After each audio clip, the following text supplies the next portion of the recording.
Good afternoon, everybody. Welcome to your Tuesday trivia edition of the Trader Merlin Show.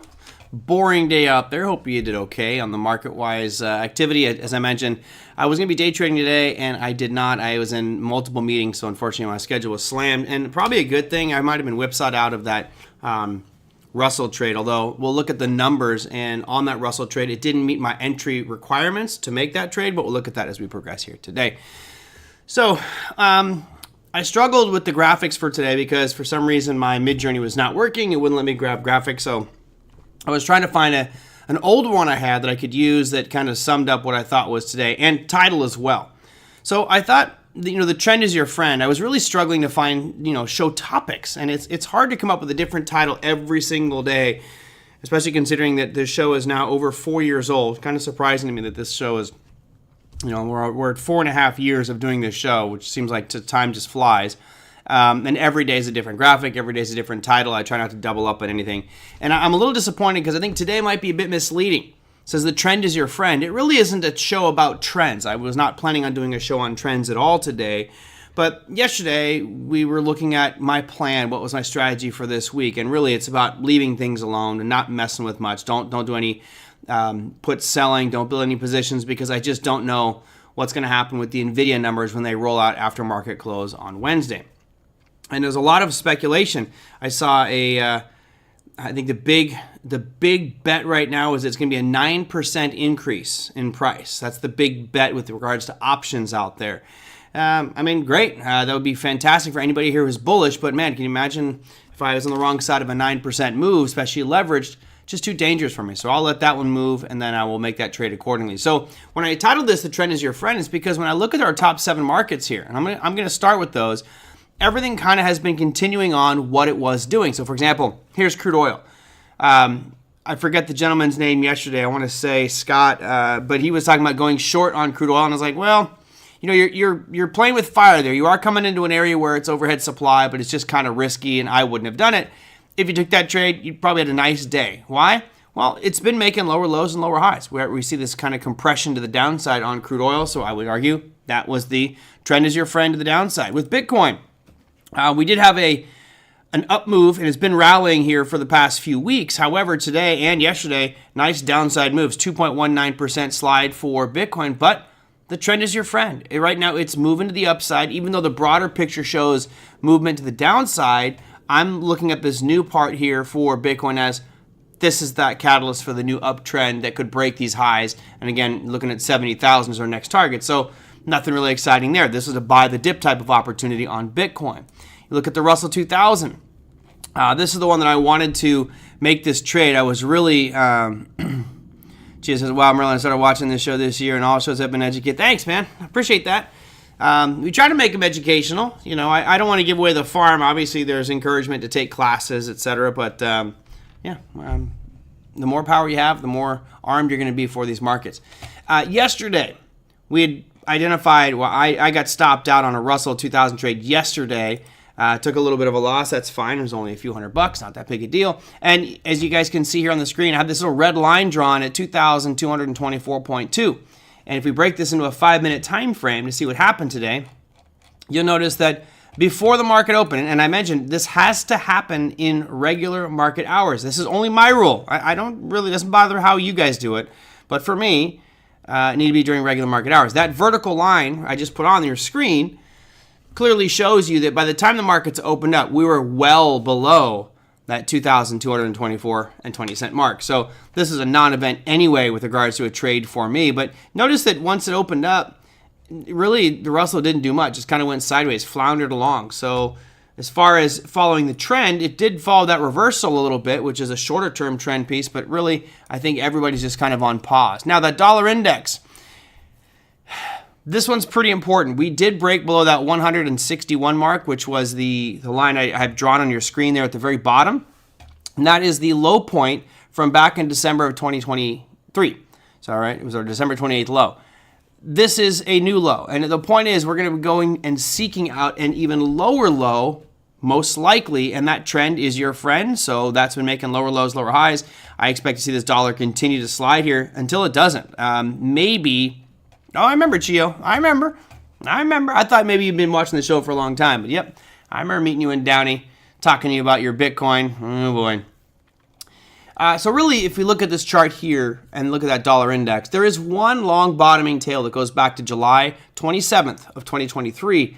Other than that, I'd have to break this time frame up into maybe an hourly or 4-hour time frame to find another level. But let's be honest, it looks like it's going to go towards that 100 mark. You know, that the David Warner whole number psychology aspect will probably go down to this 100 mark here in relatively soon, I believe. But trend is your friend on that one. S&P. So the S&P didn't really do much today, right? We got this kind of hesitation, just holding, and it's still a little bit to the upside. You had a slight gain at 0.09%. Again, pausing. And if I add on volume here, you can see volume is getting lighter this week. Volume today is some of the lightest we've seen going back into July. Very light volume, and again, I think a lot of expectations. Really just waiting for tomorrow. Okay, gold continuing its uptrend. Trend is your friend here as well.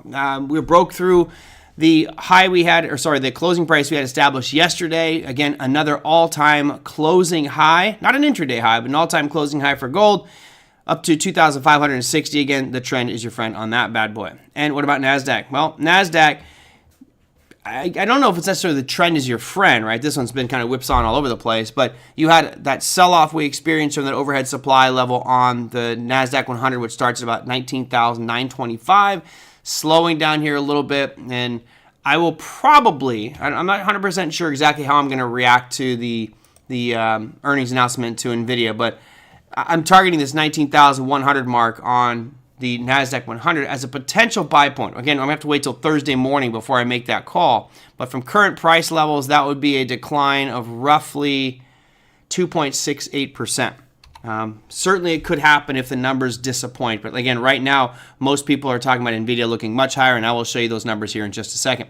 And then that 10-year, a little bump up here, no big deal. You had that shooting star formation yesterday, which really wasn't at the top of an uptrend. Again, I think that this trend just kind of continuing on to the downside. So that said, let me look at Nvidia, and then I'll dive into a few of the listener questions I've not had a chance to get to.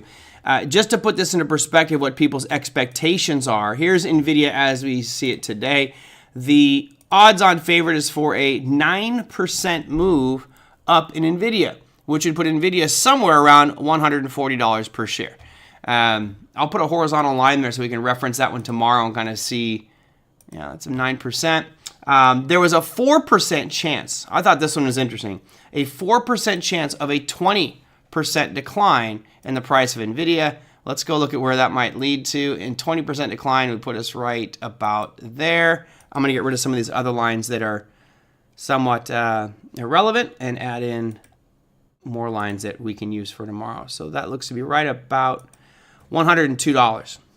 So we'll keep our eye on those levels for tomorrow. I'm just going to leave those on your screen like that. That's your, I'll put the, let's put some text on here as well. That's your 9% target is right around 140. And again, that's from levels today. And then this would be a negative 20 on this level down here. Minus 20%. All right, so I'm just going to keep those on there. Maybe for tomorrow's show, well, the numbers will already be out by the time that happens. All right, but I'll leave these lines on the screen here and maybe do a more complex table of probabilities that people are expecting price moves to be for Nvidia. But right now, it looks like most are anticipating an upside move for Nvidia tomorrow. The whole market seems to, they totally do. Well, I mean, Big Ab, think about it. I went over this yesterday. It is the reason why we've seen tech rally. It is the reason. It's not that Microsoft is doing great. It's not that Nvidia or that Apple is doing great. It's because Nvidia has something that all these other companies need to be even greater. So they're all flooding to Nvidia. Absolutely, they're all watching it. I don't even own shares of Nvidia, and I've got Nvidia-itis. I've definitely got Nvidia-itis. I can't wait to see these announcements tomorrow. I'll see if I can find the popcorn trade graphic, because we're certainly going to need that one for tomorrow. It is going to be a wild one tomorrow when those numbers come out. It's going to be exciting. It's going to be really exciting. Again, I don't have the graphic anymore because my computer crashed, but for those who might be new, a popcorn trade of the day, which is something I coined many years ago, it's kind of just my nomenclature. What that means is it's something that's so volatile in the after-hour sessions that it's better just to sit on the sidelines and watch it as it happens, as opposed to try to jump on it and capitalize on those moves. You could easily see, and I think it will happen, where Nvidia is going to move at least 10%. in range in that within 60 seconds probably of the release of their announcement. It's going to be very, very volatile. So, better just to put on a 1 minute time frame, kick back, grab a bowl of popcorn, and just watch that one as it happens, because it's going to be a pretty exciting thing. You're a friend with Larry Jacobson, and you don't know him. I know, Les. Les, it's one of those ones. Look, Larry's always telling me about this stock and that stock and this stock, and you guys know me well enough to know I'm not buying anything that you're selling. If anything, I'll do my own research on it, but I'm not a buy and hold investor. When it comes to stocks, it's not my style to buy something and hold for years. I just don't do that. I'm more of a swing trader. Give me a couple weeks, a couple months, maybe, several months, but I'm not holding on to things for a year or more. It's just not my style.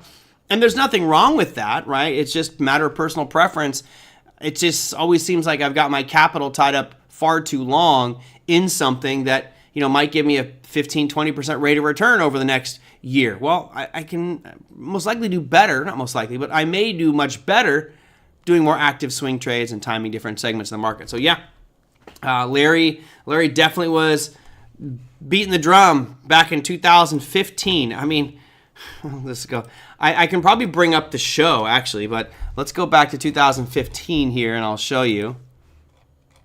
It's actually, this vertical line is when Larry was on the show. So let me zoom into that date so we can see what the prices were. It was Tuesday, August 4th, and the price of Nvidia now split adjusted was 50 cents. 50 cents. And he's like, you got to buy it. I'm like, I don't know. And I think miners are going to have an issue, and you're going to start to see them use less ASIC less GPU miners. And boy, was I wrong. That's a shoulda, coulda, woulda, my friends. It is what it is. I'm not going to dwell on that at all, but it's definitely been a roller coaster ride for Nvidia.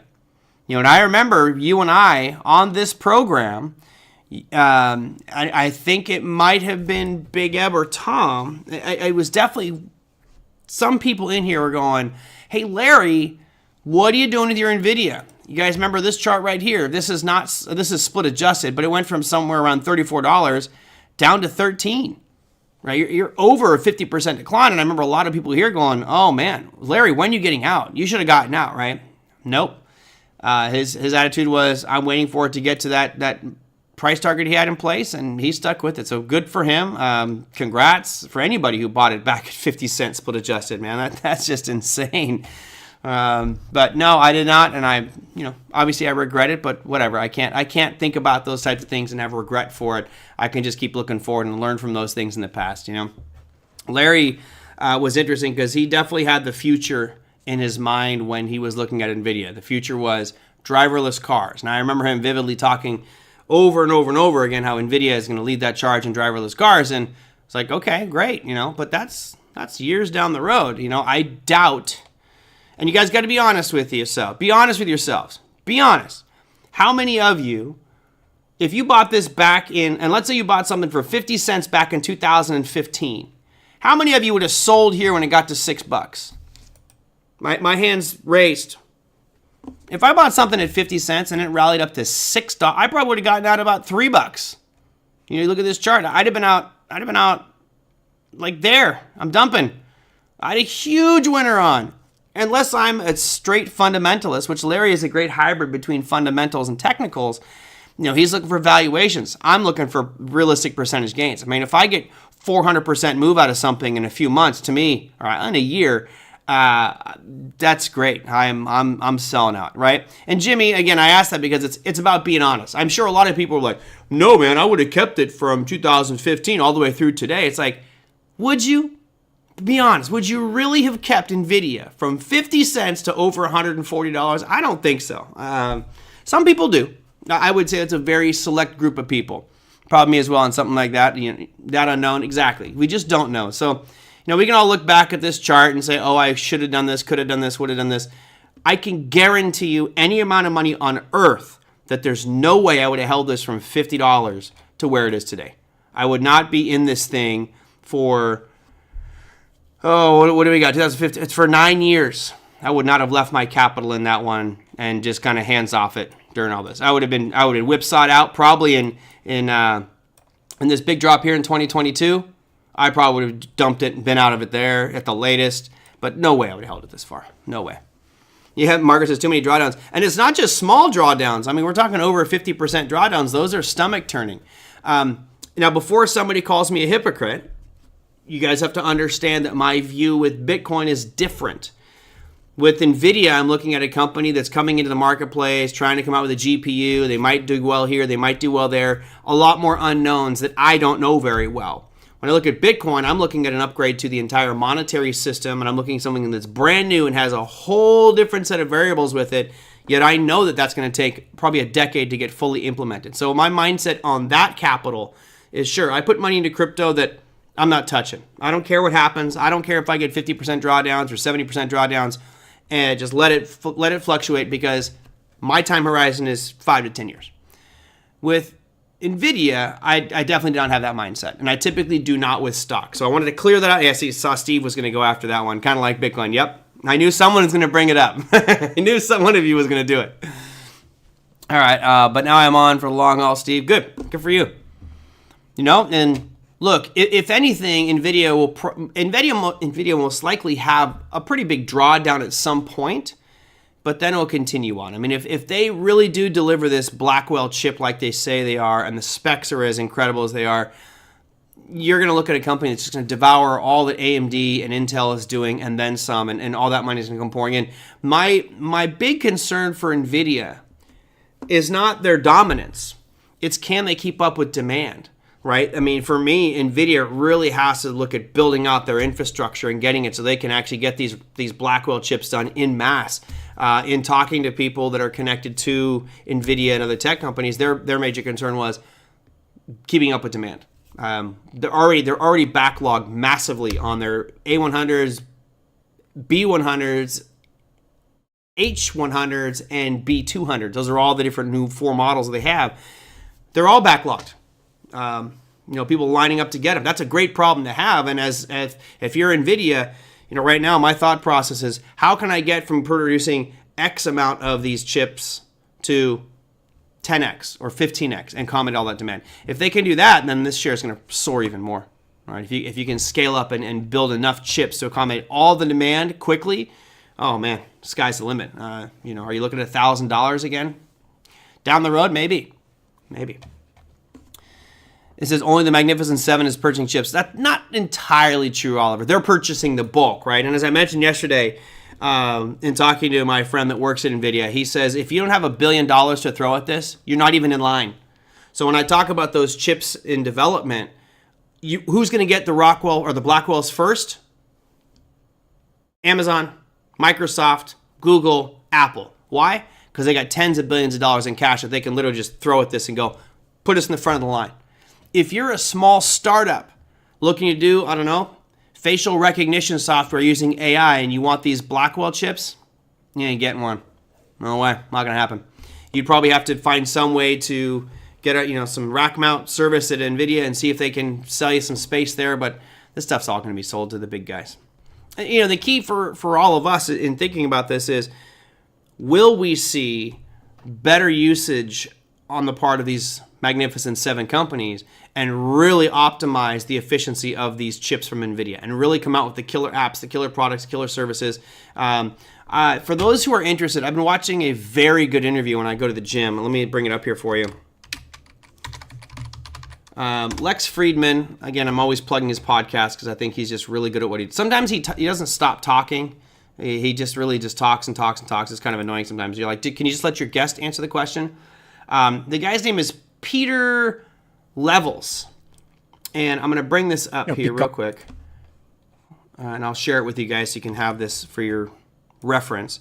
Don't watch it now, but put in your list. If you are interested in AI, if you're interested in programming and kind of how all this stuff works, he talks a lot about the nomad capitalist, right? You're talking people who just travel around the world and live different countries months on end and don't have any real roots. They're just traveling and traveling and traveling. That was very interesting interview. So far, I'm only like an hour into it. It's a 3.5-hour interview. I'm an hour into it, and I like the style of this kid, but really talks a lot about AI, and he's just a small fish, but he can't get these chips. There's no way. So he has to use services like Amazon Web Services or something that already has these chips, and he's using that space. So what'll happen is these magnificent 7 companies will dominate the space, right? Microsoft Azure, or whatever they're going to call the new thing with the Blackwell chips, is going to be a separate service for them, and they will be allowing guys like this kid to subscribe and buy into that chip, so they don't have to buy their own chip. They can buy the hosting, the services, the software directly from Microsoft or Apple or Google, what have you. Anyway, went off on a little bit of a tangent there, but interesting interview. I thought it was somewhat insightful into how quickly these programs can be developed and written. If I could go back and talk to my younger self, first thing I'd say is just buy $100 worth of Bitcoin in 2009 and your life will be fine by the time 2020 rolls around. You're done. Of course, that will never happen. If I go back and talk to my younger self, the second thing I would say is buy real estate and never sell it. Never sell your real estate. Rent it out, get positive cash flow, generate income streams, let your tenants pay for your mortgage, and then buy another property and continue to do that. Never. That's the second thing I tell myself. The third thing I would say is forget being an educator. Don't teach, right? I've been teaching trading for 27 years now. Doesn't pay squat. Garbage. I look at the people that are at the front of the room selling classes on trading, and they'll make 10 to 50 times what I make. Be a salesperson. Learn how to sell something, and you'll make a lot more money and call your shots. The fourth thing I would say is I would have learned programming. Those are my 4 things. I would have learned programming early on, because when you can write code, the ability to create something out of thin air is a much greater possibility. You don't need a lot of capital, right? You could write a piece of code in your own time. This guy is actually out there writing code at internet cafes in Thailand. He's just sitting on the beach, just writing by himself or in his apartment. You wouldn't even know that guy exists. And here he is writing a piece of code. Takes him, a couple weeks to write some code. He releases a product. Boom, all of a sudden he's making $10,000 a week selling this app. And while that one's running and up and going, he's writing another one. His goal was to write 12 applications that he could sell in a year. So basically one application, one program a month. One of them ended up getting him $50,000 or $100,000 a week. Crazy. Let's see. Wolf. Real estate is such a great tax shelter. Yep. You have to. There's so many different things that you can do with real estate, not just the tax shelter, but when you look at your retirement, it's not about how much money you have in the bank. It's about how much money you can consistently pull out per month or per year as needed to fund your lifestyle. If you have a bunch of assets, you may not know exactly how much you can pull out, because the value of those assets can change greatly. Anybody here who's 62, 63, you're excited, right? You're getting your retirement like this is it. Well, you better be careful, because if this market does have a big drop, all of a sudden you got this nest egg of, let's say, $1 million. If the markets have a big crash, could be $600,000 by the time you actually need it in a couple years. I mean, those are things that are very tough to swallow. But if I have a house and I know that the market is paying $3,000 a month for this property, and I can get my property taxes, insurance, and everything down below that, I have positive cash flow. If my tenants pay off that house, now I have a full $3,000 positive cash flow, minus some expense in property management. Nice, Ricardo. That's great. You just finished off. So now you're going to look for another property, invest in another one, move from your current place and just rent it out, right? There's a lot of different things you could do there. You can hire one for $25 an hour if you know what you want to build. I know, Tofi. That I know. Trust me, I've been thinking about this. This interview, I was at the gym today, and all I could think about in my mind was just these ideas I have. These just like, I could bring this to market. I could bring this to market. I'm a great creative designer. I mean, I can think of things and I come up with a lot of great ideas. What I'm not good at is running the business, which is funny because I've got a business degree. You would think I'd be good at that, but I just haven't had real practical experience. I've always worked for someone who took care of all that stuff, and I was the developer of content. Oliver says, I should have told myself in 2001 to buy shares in Nvidia. CNBC interviewed a guy who bought Nvidia in 2000 and still hasn't sold his shares. Wow. Yeah, I mean, that's some intestinal fortitude there, Oliver. I know people who, have shares that they inherited from their grandparents and they're still holding them today. It's a different breed. What did I see here? Okay, cool. So let me go address a couple of things here. The book's coming. I've been spending a lot of time on it, Gio. I have a rekindled focus on it. Yeah. You know what? Here's what I'd like to do. I'll tell you, I look at all the different things that I would like to accomplish. I am one who I'd like to help the humankind, meaning the human condition. I'd like to help the everyday average person learn how to take control of their financial future without needing to spend $50,000, $100,000 to some organization to do that. I would love to do that. So writing that book would be a good first step because it builds credibility. If I can finish that book and do I have a couple articles on financial illiteracy. And the more I teach, the more I realize how little people understand about personal finance. You guys, just by watching this program, are already miles in front of the average person, I believe, because we cover so many different things. But if you talk to your family and friends and different people you meet and just talk about their budgeting, right? What is their disposable income? What investments do they have? They just don't know. I mean, I helped a good friend of mine with his retirement portfolio, and he was clueless. Really no idea what he was owning. It's like, if I can do that, write some articles on it, finish the book, and get on like Lex Friedman. And I'd love to do a show where we can actually get more visibility on financial illiteracy, because in my jaded opinion, I believe that the reason we have such prolific financial illiteracy in the United States and the world for that matter is because there's an institution that benefits from our stupidity and our inability to manage our money. And that's the banks. That's your financial advisor firms. And I would argue it's politicians, because if a politician knows that you're living paycheck to paycheck and you can't rise up from a financial economic independence, then you're subject to what they do and you're going to vote on them to make your life better. The key is to take whatever you've learned and make your life better, period, and do what you want to do as opposed to being, enslaved by someone else. So and I wrote to Lex, I was like, I'd like to be in her show, but I'm a nobody, right? And he's going to look at my viewers and go, wow, 5,000, 6,000 subscribers, go away, little man.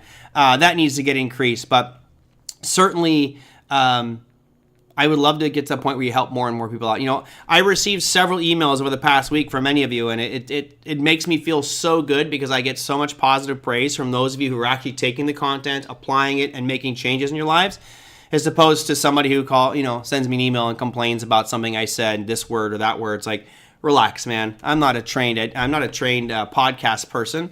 I'm someone who trades for a living, and I love to teach this stuff. So hopefully I can help out. Budget, don't need it. That's what I hear when I suggest. Well, I mean, do I have a budget? Do I personally have a budget? I do not. I do not have a budget. But there's a reason for that. I don't need to look at every month and say, oh, well, I'm $10 over on this expense, or I'm $40 under on this one. I know roughly how much I spend per month, and I make sure that there's enough money in the account. Do I have splurges? Sure. That Ireland trip cost me a boatload of money to do that one, right? My fish concerts cost me a ton of money. Well, I mean, that blew out my finances. But you got to live your life too. I mean, I'm not going to be this frugal miser who doesn't do anything. I've got to, save up and build and be responsible. And when the time comes, do the things that make you happy, whatever that may be. So I wanted to correct this one. It's not necessarily a correction, but it's an addition to our credit show that we did a couple weeks back. I was saying that you could literally, all of you can do this. You can go to your phone, open up I know it's with Chase, easy to do. I would show you my screen, but it would show account numbers, and I don't think that that's appropriate. I can scroll up here, look at my screen on my credit cards. It'll say request a balance increase. And I encourage you to do that, which I still do encourage you to do that because it will help improve your overall credit. However, Jeff sent me this, and I thought this was rather interesting. This is a graphic that he was sent. I guess he tried to do it. It says, when you request a credit limit increase, you'll authorize us to request a current credit report. This authorization will result in a hard credit inquiry. This credit inquiry may affect your credit score. Okay, so let's address that. It's very interesting. So some companies may do that. In my opinion, if they already have your credit established and it's with their credit card, then there shouldn't be that. When I've done the inquiry through Chase, I did not receive a ping on my credit report. There was no hard inquiry. It was a soft inquiry. So I didn't have this issue, but some credit card companies may do this. Now, I don't know which one this was, Jeff, but something to consider. It may drop your credit score by a couple of points. Now, let's say it drops your credit score 5 points.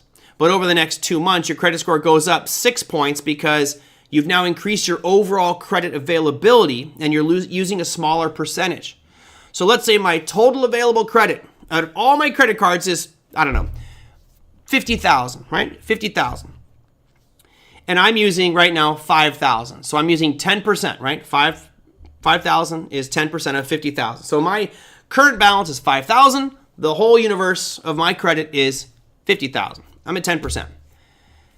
If I get one of those cards bumped up to, let's say, now my credit universe increases to 60,000, I'm technically not using 10% anymore. I'm using like 8%. I'm using a smaller amount of my total available credit. And the lower you get that, the better it's going to be. The reality is everybody should pay their credit cards in full every month. That's the most important part, right? So thank you, Jeff, for that one. It may impact you, right? That inquiry may impact your credit score. And they say they're doing a hard inquiry. From my experience on my credit report, Chase did not do a hard inquiry when they increased my credit limit. All right? What other questions I have? This is a good one. So, there's some famous short-selling companies out there.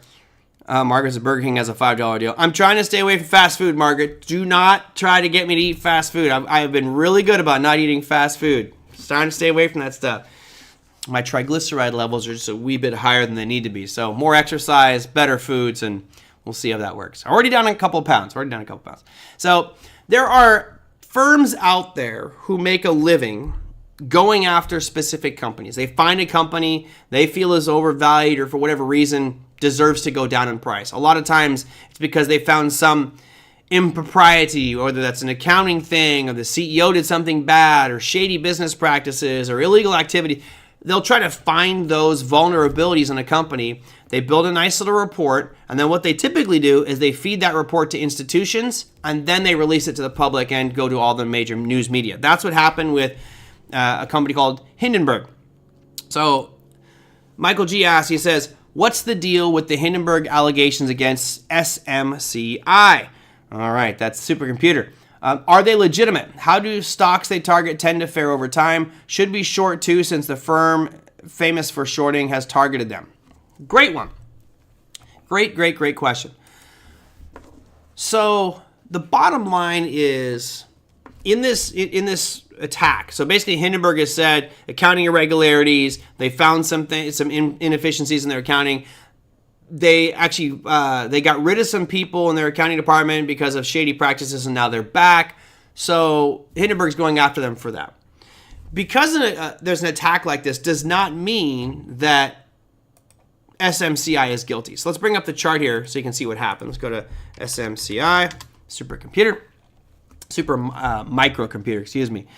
You can see today they were down 2.64%. Not too bad. Yesterday they had a pretty big down day as well. Their valuation, we were looking at this one a while back, was like we were all just kind of shaking our head going, this is crazy. That was bizarre to see that happen. Anyway, to your point here, Michael, should you short this? I'll be honest, I'm a risk manager. You would think that this report might continue to push down, but what if it's bogus? Right? What if it comes out that Hindenburg has a vested short interest and already built, which they did for sure. They had a short position. They built that short position, probably got it really big, and then they released these reports. Why? Because automatically it pushes price down because people read this like yourself and go, oh man, there must be some truth to this. And there might be. This could be 100% true or completely fabricated. We just don't know. And that to say I want to go short on super microcomputer is the same thing as me saying, oh, I want to take a short position ahead of Nvidia's earnings. It's just too unknown. I'm not playing that game. I want the slow trend with no news, right? If you find a stock that's got a great trend with no news to it, that's what you want, right? That's the one that's not going to get disrupted by some one-off event.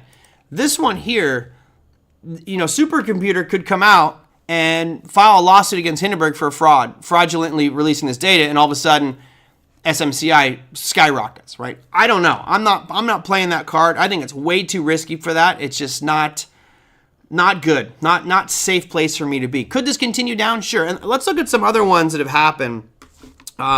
Here is one. I think it's LPP. They did a similar thing with LPP, which is a foreign company. But I put a vertical line here.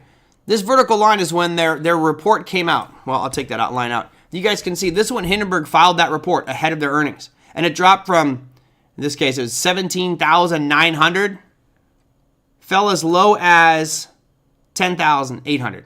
So it lost $7,000 worth of value. I mean, that's a gigantic amount.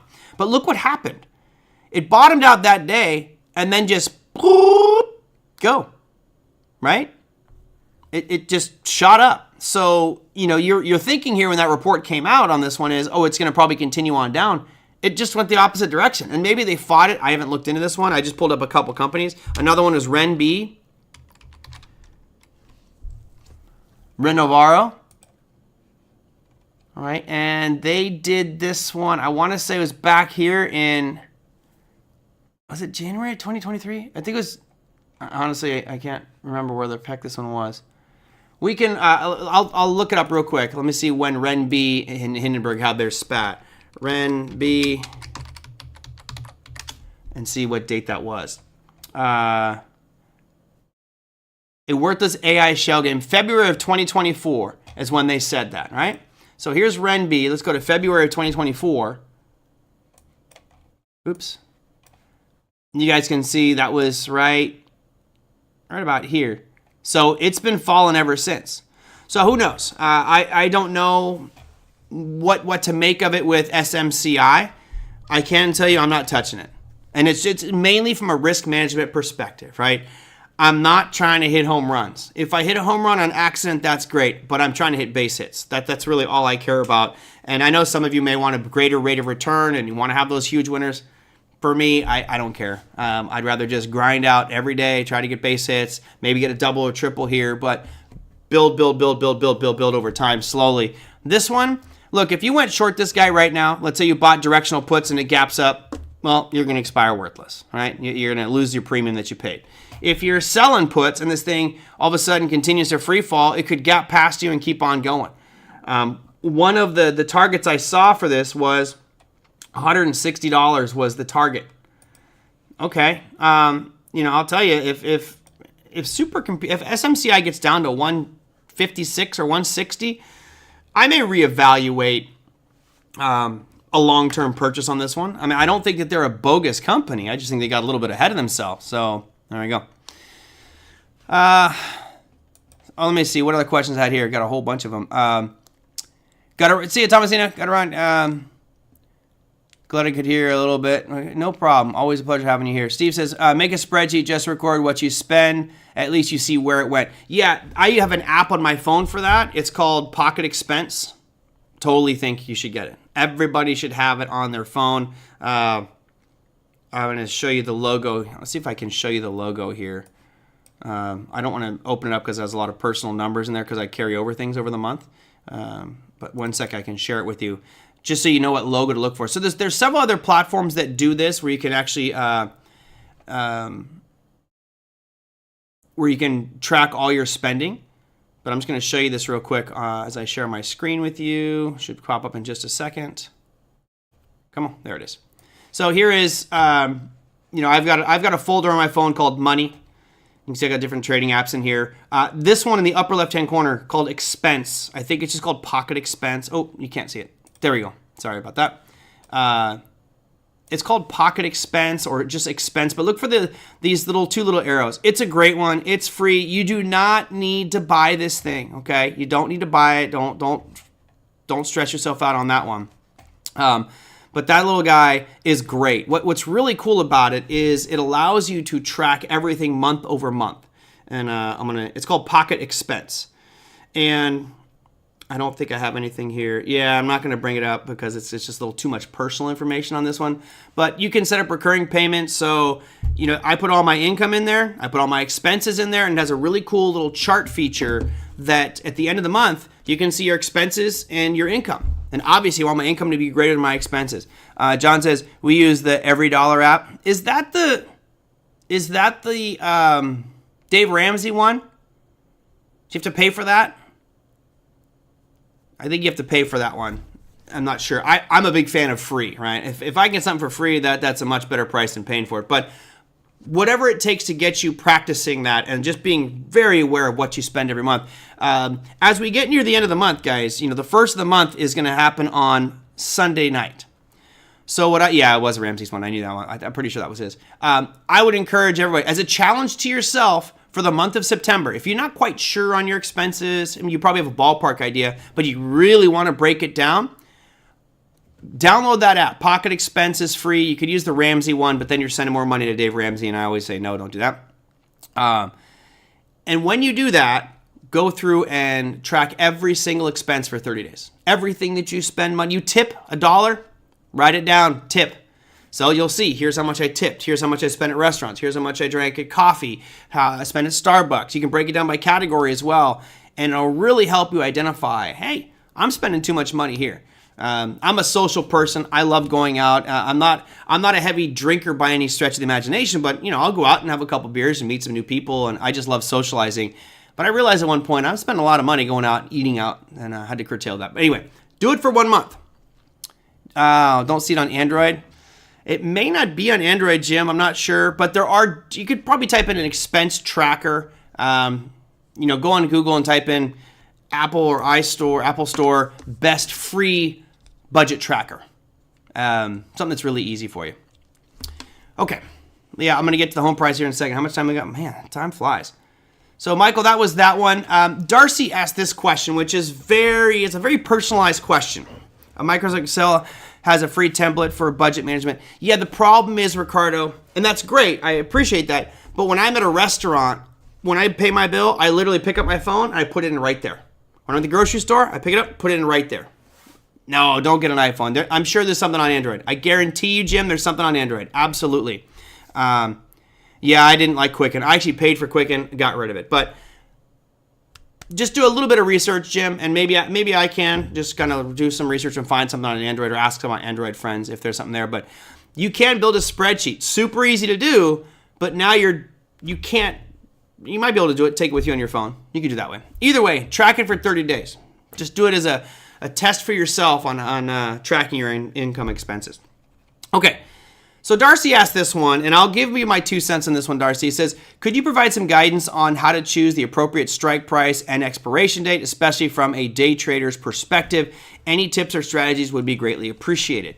It's such an open-ended discussion here because it's a matter of personal preference, right? You could have somebody like Larry Jacobson who likes, weekly options, and he's going to do expirations expiring on Friday.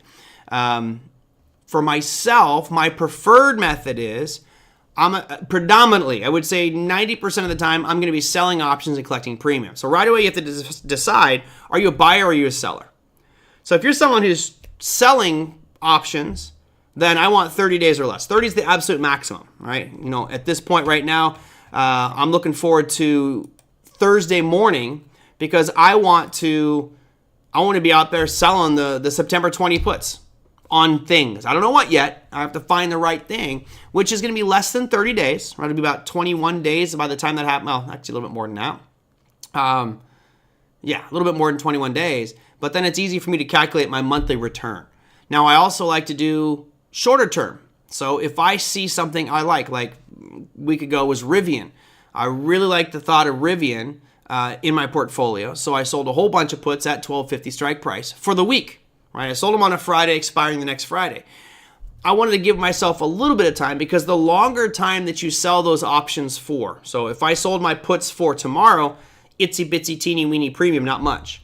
If I sell them for Friday, I'm going to get a little bit more premium. If I sell them for September 20th, I'm going to get more premium. If I sell them for December 15th or whatever, a lot more premium. So time is your enemy here. The reason I don't go past 30 days is the more time I give the buyer of my option to bail out, the riskier it is for me. I'm not so concerned that, Rivian's going to move 20% by this Friday. But I am concerned that Rivian can move 20% by September 20th, right? I have so much more time for news releases to come out and things like that. So if you're a seller, under 30 days. If you're a buyer, I'm looking for 90 days plus. I want that time. I want to be able to have that time out there, whether I'm buying puts or buying calls. I want that time. Now, some people go a little bit lower than that, but there's a decay curve. So the premium is fine for, if I was to sell, let's just go out 90 days and say I want to go and sell the the December 20th, right? So I'm going a few months out. We're at September, October, November, December, 4 months out, 120 days, roughly. If I sell those December 20 puts, I'm going to get a lot of premium. I'm going to get a good amount of premium because it's so far away. If I buy those puts, I'm I have a lot of time for that trade to work out in my favor, but I'm also going to spend more money. So the more time I give myself, if I'm a buyer, the more I have to pay. If you're doing 0 data expirations, time decay is brutal. Yeah, absolutely. So when I look at that December 20th put, all right, so let's say I bought the put. I bought it.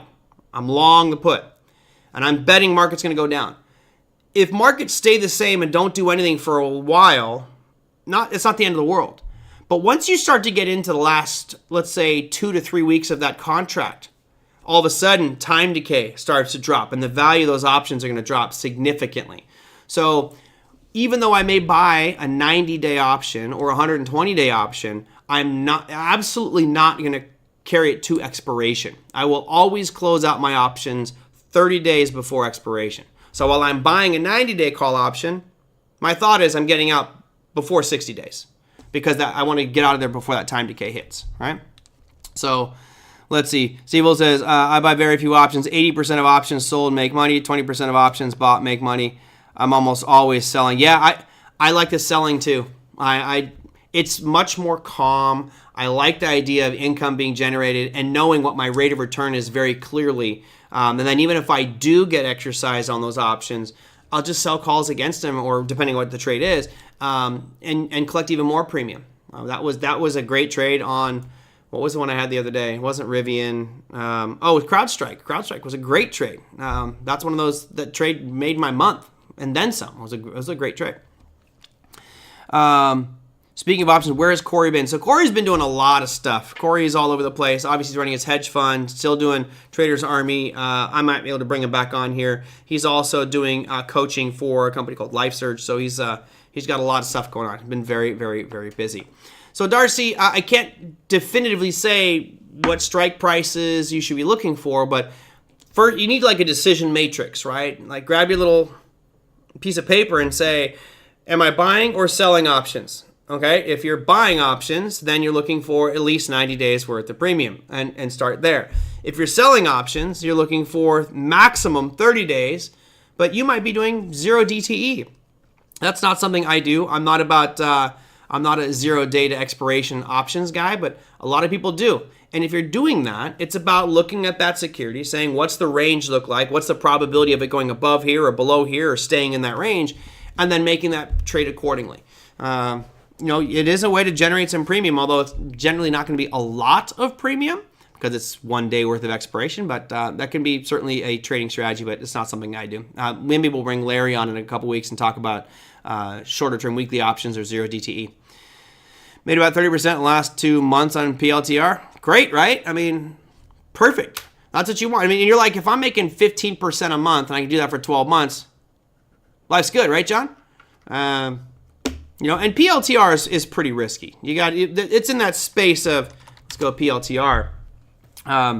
This one definitely has a lot of volatility and uncertainty to it. I'm actually writing an article for Trading Academy right now on AI stocks, going a little bit more in depth. Merlin, do you sell options, spreads, or just single leg? It's embarrassing, Steve. It's embarrassing. I am predominantly a single leg. And covered call. Those types of strategies. Yeah, I don't know why. I have not had any trades that have really like blown up my account from an options perspective. Spreads are great because I give away a little bit of the premium, but I protect myself at the same time. I'm going in there and I'm keeping all the premium, but not protecting myself. So barring I better knock on some wood here, barring some crazy, move that just blows right by me, I'm probably not going to get hurt too bad without having that second leg. But for anybody who's risk averse and wants to play it safe, go with the spreads. Absolutely. I think that's a better way to go. I think if you just do one leg, it's a little bit more risky for you. But yeah, I don't know. That's kind of how I started, and it's always what's worked for me. So I decided to stay there. No, me as well. If you don't have enough money to purchase the puts, you get exercise, you can do the spreads. Yeah, that's true. Right, so if you can protect yourself and not have to have all that money, you can use a lot less capital. I only sell puts when I have enough money for it. So if you look out here at something like, let's look at Amazon. Amazon right now trading at $173, right? I know that one contract is going to cost me $17,000 if I get exercised at 173. So if I have, only $20,000, I can do one of those, but I can't do two. And I'll never go past that. I always, 100% of the time, I'm only selling options knowing that if I get exercised, I have the cash in that account. And then again, that's a little bit of a risk management perspective. I could go outside that and maybe get a better rate of return because it's technically more leverage, but I don't care to do that. Maybe in my younger days, but I feel like I'm much more consistent and safer now by just sticking within the cash I have and not taking too many chances. Can you talk about a future in a future episode about your portfolio protection? Fury, I can tell you about it now. I don't really carry a big portfolio. I'm much more active. So in the portfolio position, if it's in my big accounts, which are really, I call them the 1% accounts. I've got these two just bigger 1% accounts. In those, I generally don't really want to be carrying positions. Sometimes if I do, I will be selling calls against it to generate more revenue. But there's stop losses in place that should something get below a certain level, sure, I will put stop losses in there. But I'm generally not buying puts as protection in those portfolio positions. Generally not. Occasionally I will, but usually I do not. But verdicts are good if you don't have the cash to purchase. I only sell puts and stuff I'm willing to own. So yeah, that's the same for me. When I look at my watch list here, one of the things that I've shown you before is I always look at this little grouping right here. These on the right-hand side, I know it's hard to read. These are just all the S&P sector ETFs. I'm okay to own any sector ETF. Any. Even healthcare. I know I'm not supposed to be buying tech stocks, biotechs and pharmaceuticals, but I'd be okay owning an ETF that has many different biotech companies in it and healthcare stuff. That's okay. But I can't buy individual biotech stocks. I'm not allowed to anymore in my trading plan. So I always start when I'm doing 0 day or when I'm selling, doing the wheel strategy, I'm going for these diversified ETFs to reduce my risk even more. Now, that said, I was definitely in CRWD, CrowdStrike, a lot of volatility there. I've been doing a bunch of Rivian. Right, Rivian's been bread and butter for months now. Really, this whole year I've been doing a lot with Rivian, which seems a little crazy, but the premiums are just very, very good, and I like Rivian. I think it'll make it. So, just my opinion. So, Darcy, I hope that helps out a little bit there. Hope that answered your question on that one, and that will wrap it up for me. Let's go look at your calendar for manana. Margaret did mention something about housing, and housing was good today. This is a great number. So if we look here, this was the Case-Shiller Composite 20 Home Price Index, was expected to drop from 6.9 to 6.2, slowing down a little bit. Came out at 6.5, so this is positive. This is better than what the markets were looking for. That means, yes, prices are declining. You can still see on the right edge of your chart here, right edge of your screen, they are going down, but not as bad as expectations. And that's certainly a good thing because it's not declining as quickly. However, it is still trending down. Now, the other pieces that we saw from an economic front today, you can look at that Richmond Manufacturing Index, not getting any better, worse than expected, but not much.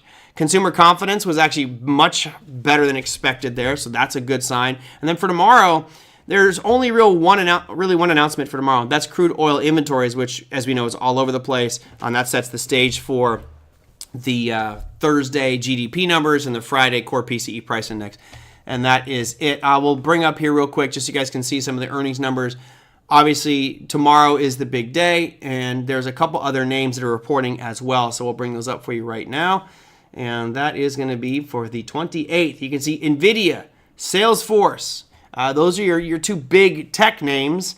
If you're looking outside of that, you got Viva, Net Appliances, Abercrombie & Fitch. You got Kohl's, Five Below, Foot Locker, and let me sort by market cap here. And CrowdStrike. I knew CrowdStrike was on there. I'm excited. I want to see CrowdStrike report. I hate to say it, I'm hoping CrowdStrike has a bad number. And I want to see it drop real quick and be able to sell some puts on this one because I think long haul CrowdStrike is going to be fine. So give me another opportunity to buy back in. A little disappointed that my shares were taken away at 250, 250, but either way, that was a great trade for just a 2-week thing. The granddaddy of them all tomorrow. Yep, Nvidia. The excitement will be there. Hopefully my mid-journey is going to work so I can create some fantastic graphic of either Jensen Hong, who's the CEO, either in panic or in absolute euphoria on their earnings announcement. So thank you guys so much. I hope you enjoyed something on the program today. If you did, hit that like button. If you're new, hit that subscribe button. If you have questions, email me, TraderMerlin@gmail.com, or put your comments down below any of the YouTube videos, as many of you have been doing, and I will get to those on tomorrow's show. Take care, everybody.